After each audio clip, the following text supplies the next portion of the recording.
సొంత చెల్లెలు కూడా లేదు, తోడు ఒంటరిగా ఉన్నాడు.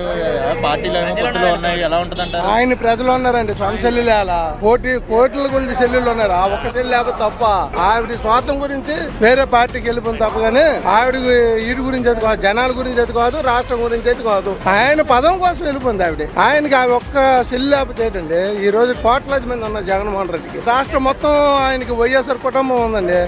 నెక్స్ట్ కాదండి, ఈ ట్రిప్ తో పందులాలు చచ్చిపోతాయండి. సింగిల్ గా సింహమే ఉంటదండి. పవన్ కళ్యాణ్ ఏమో ఏ పవన్ కళ్యాణ్ ఒకపాటు అవుడు ఒకపాటు అండి, ఇవన్నీ ఒట్టు మాటలేనే. ఇదే పవన్ ఇంత ముందుల 19లోన చంద్రబాబు నాయుడు తిట్టాడు, ఈ పవనే ఈ రోజు కూడా ఆయన పొత్తు పెట్టుకోండి. ఆయన కూడా అండి ఆయన ఒట్టు మాటలే, ఫ్యాన్స్ ఓట్లే. నేను పవన్ కళ్యాణ్ సినిమా టికెట్ 1000 రూపాయలు ఇచ్చుకుంటాను, 40 ఓటు వేసేది.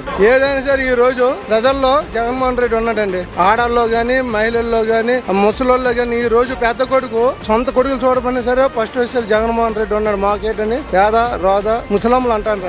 ఎట్టి పరిస్థితుల్లో జగన్మోహన్ రెడ్డి సీఎం అండి. ఈ ట్రిప్ తో మీరు ఎవడు అవుపడ్డండి, అది ఖాయం.